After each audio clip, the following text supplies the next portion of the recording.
At our focus this Sunday morning, as the incidents of political violence continue in Kerala, Union Minister Arun Jaitley will visit the state today. Jaitley will visit the home of RSS worker Rajesh, who was hacked to death allegedly by the CPM men last Saturday. The Union Minister will also be going to meet the BJP councillors in Thiruvananthapuram, whose houses were attacked in the city in the recent past. Jaitley will be accompanied by top Kerala BJP leaders. Jaitley's visit to Kerala comes on a day when Chief Minister Pinarayi Vijayan has called an all-party meeting to discuss the incidents of political violence in the state. It is not known yet whether Jaitley will meet the Chief Minister or not. Yesterday, top state CPM and BJP RSS leaders met in Kannur to discuss the recent clashes between the two parties. Both the groups say that they will take steps to restore peace in the volatile area. In the wake of recurring political clashes in Kerala, the ruling CPIM and BJP today met in the Kannur guest house to discuss the situation. This comes a day after the RSS and the CPM had released videos slamming each other for the political killings. The CPM leaders have told India Today that both parties have decided to take necessary steps to curb this violence. Where is this heading is the big question, and that meeting took place yesterday.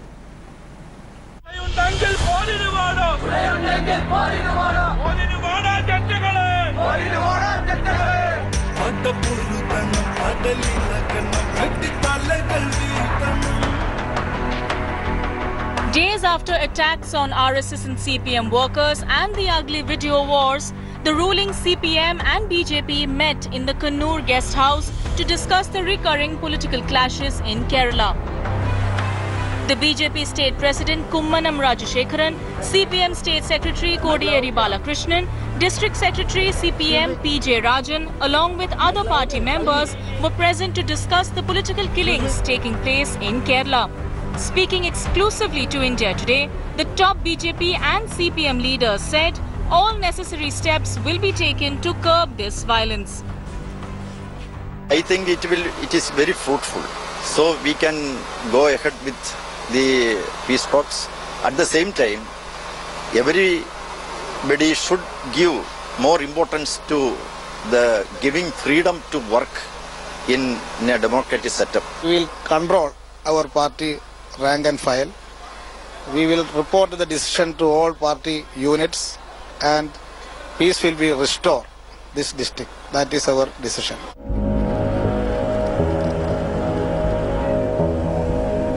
Kannur, the hotbed for political killings in Kerala, has seen roughly equal number of deaths on both sides. CPM leader Dhanraj was hacked allegedly by the RSS workers. 1 year later, a bomb was hurled on Dhanraj's death anniversary, following which several RSS and CPM workers were attacked in Kannur allegedly by political rivals. Several houses were vandalized and bombs were hurled at several offices. On Friday, the RSS turned down the government's offer to hold talks and had released a video as a proof of CPM leaders attacking RSS workers.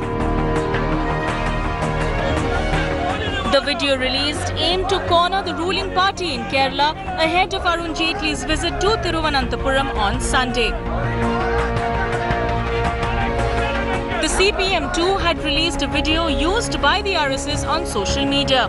The song in the clip called workers to get ready for the war to chop off heads. Top leaders of both the CPM and BJP have assured that they will try to ensure peace.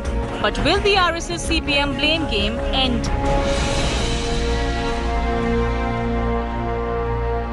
Talks went on for over an hour between the top brass of both political parties. Leaders came out saying that the message of peace will go across to ground level cadre within the next 10 days.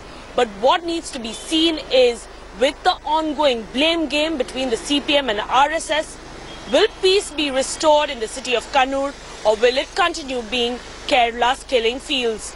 With camera person Alok Das, Shalini Lobo in Kannur for India Today. The BJP and the RSS have been blaming the CPM for the brutal killings of their leaders in Kerala. Speaking exclusively to India Today, RSS Joint General Secretary Dattatreya Hosabale had blamed Chief Minister Pinarayi Vijayan for shielding the accused. Hitting back at the RSS, CPM General Secretary Sitaram Yechuri accused the RSS for starting the cycle of political violence. The criminal party of Marxists, which is in Kerala, CPM, criminal party of murderers, what they say is not the truth. What is the fact is their fact. Everybody is open to see. Anybody can go and see what is happening village after village, district after district. And Pinarayi Vijayan and the Chief Minister or earlier Chief Ministers also from the CPM, they have been protecting their cadre. This is a clear case. Because now, no Chief Minister would say that yes, my party cadre have been the culprits. This they won't say. The whole purpose of the RSS-BJP thing is to destabilize the LDF government. To destabilize it, and you're going back to the liberation war, so to speak, of the 1950s, when the first communist government was overthrown then. We want peace and normalcy in Kerala. We want a direct democratic contest politically. Come and contest elections, fight, and let the people decide. But that is not a, they want the people to be polarized on the basis of communal conflict, so that will help them in their electoral battle. Here I can show you photographs of 200 of our people who have been killed. And the BJP has a similar thing. Now the point is that if they are going to attack us, now as I'm repeating this, once you start the spiral of violence, it has its own logic that goes beyond either the RSS or the CPI. But you don't start that process unless there is a political motivation. RSS says if it is having a political conspiracy, then the question that we ask is that the CPM goons have killed not only the RSS cadre, they have murdered workers of Muslim League, they have murdered workers of Congress, they have murdered workers of the CPI, they have killed the people, the breakaway groups of CPM. And CPM was also ruling in Bengal. Then there was no such thing for RSS there. Shifting focus to another big story, Haryana BJP chief's son Vikas Barala, who was arrested for allegedly stalking and harassing a girl, has been granted bail. Vikas Barala and his friend Ashish both were arrested for allegedly stalking a girl in Chandigarh late on Friday night. The complainant is the daughter of an IAS officer. However, just hours after their arrest, Vikas Barala was granted bail allegedly under political pressure. The incident took place in Chandigarh late night on Friday. Initially, the police had arrested the accused after booking them for stalking. A case under Motor Vehicles Act was also registered. The police were also mulling to book them for kidnapping. But later, based on the victim's statement, the police only added wrongful restraint charges on the accused. According to the complainant, the accused tried to stop her car twice and also banged the vehicle with his hands. Medical examination of both the accused confirmed they were under the influence of alcohol. We are talking about the case in which Haryana BJP president's son was involved, and he got bail from the police station only very easily. Right now we have with us victim. Can you tell us about the story exactly? What happened? Last night at about 12:30 a.m. I was coming from Sector 8 Chandigarh towards my house. So when I entered Sector 7, I saw this car started following me. Then they started driving parallel to my car, and then they kept coming close to my car, trying to scare me into stopping. In Sector 26, I was about to turn and they blocked my car. They parked in front of my car and blocked my way, and the guy in the passenger seat got out and started walking towards my car. At this point, I reversed and sped away from there, and I called the cops at 100. They listened to me very attentively. They were extremely helpful. I told them where I'm going, and they told me, "Ke aap jao, you'll get help on the way, we'll send someone." From there till Housing Board Chowk, these guys kept trying to block me the entire way. They kept driving parallel to me. They kept trying to stop me. Housing Board Chowk, they blocked my car again, and again the guy in the passenger seat got out of the car, started walking towards my car. And at the same point I saw that the cops were coming, so I tried to run, and this guy came and banged on my window. He tried to open my door, So did you feel sometimes that they are trying or attempt to kidnap you? I felt like that because why else would they open the door?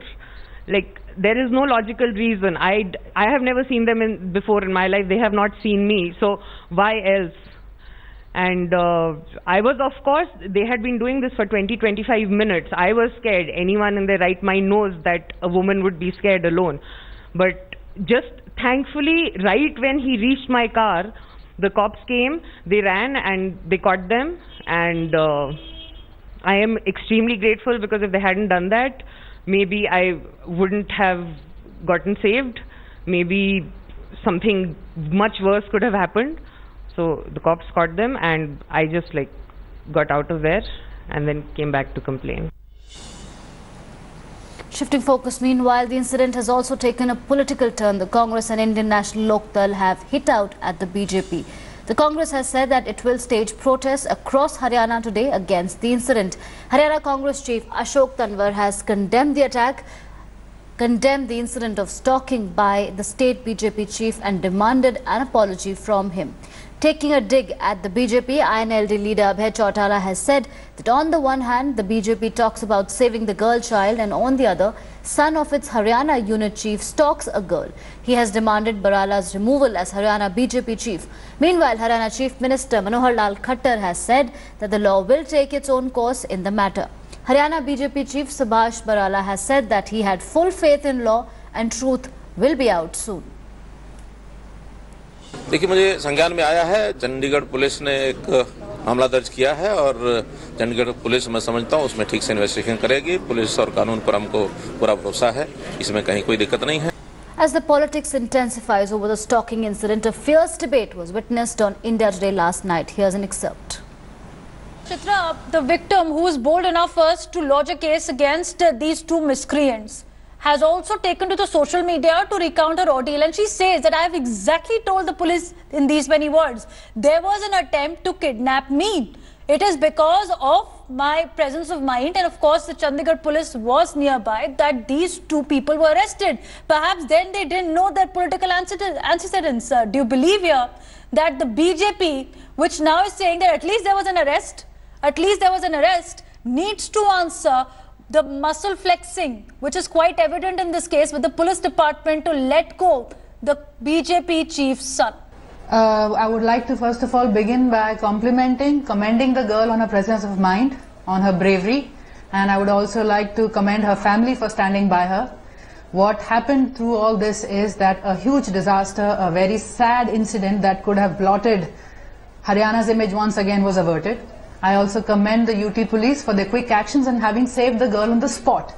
But I think somewhere there, till political intervention had not happened, is where justice was happening and was taking its course. As has been pointed out by Dr. Chandrasekhar also, that somewhere between the girl giving her first statement, the first FIR being registered, and then later on being diluted and being taken back, is where we are seeing the true face of BJP, not just in Haryana, but nationally as a political party, as an ideology showing up. I think in Haryana, BJP needs to change its slogan from Beti Bachao, Beti Padhao to Beti Uthao, Beti Bhagao. What's happened over here is not in the realm of a civil society. What's happened here is that a very senior, a leading, powerful leader of BJP, his son is involved, is drinking in the night, is driving around, is harassing a girl, tries to break into her door, into her car, and at the end of it all, Mr. Malik, what's on the some very mild charges, out? he's let go. What's the message being the sent message out? Being sent out. Mr. Malik, here is the thing. मेरा बाप politician है, मैं कुछ भी करूँगा. I can take law into my own hands because guess what? It's my city. My dad's Haryana BJP chief. If I get into trouble, then I will. My charges against me will be diluted, and I will get a bail. And the victim, whose father is a bureaucrat, is the person who's fighting for justice today, Mr. Malik. Let me assure you of 2-3 things. Had it been that the political clout had to be used, there could have been various cases which were earlier ejected to certain Yuvraj in the past. That is what political clout using is. So, that has not been done here. The boys had been taken in, they have been registered, they have been cooperating with the police, and in such cases, a lot of incidents are there where the police is comfortable that the person accused does not go off. They can grant bail, and they have been cooperating with the police, number one. Number two, which is very important, all the charges which are here right now, the girl has the right to go and put the same charges in the court of law, and the magistrate would take the charges. At the same time, the court also has the purview to listen to the accused and prove his innocence. And that is the way the law of this land is. Unless and until you have changed something into it, okay, and which Dr. is new, I don't know. This is what Mr. Malik is saying. The victim can go and approach the court of law, and if the magistrate believes, then you can also have the accused making their own case. But here is the point, the very important point. How is it that the Chandigarh police is able to change the charges without even approaching the magistrate itself? How is it that it's a backhanded approach which the police has decided with their own jurisdiction in mind? Till the time they didn't realize that it is the politician's son, there were non-bailable charges against these goons, and they are goons. And suddenly he becomes an offender for improper restraint, punishment of that 1 month and 500 rupee fine. Is this how the law works, Dr. Chandrasekhar? First of all, the knowledge of law of the police in the police department is very, very limited, and all the police officers should be made to undergo the course of law. Preference should be given to law graduates, and all others should be given time to study law.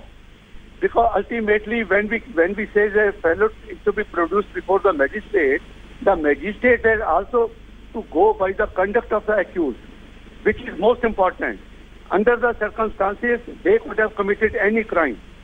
They could have, it could have amounted to rape, it could have amounted to murder, it could have amounted to any other offense, serious offense. So if the magistrate also needs to interpret the circumstances by the conduct of the accused. So in totality, I think they should have been arrested and detained, and even the magistrate is bound to interpret all the circumstances in a legal manner. Shifting focus, the 44 Gujarat Congress MLAs who are currently staying at a Bengaluru resort are likely to return to Gujarat today.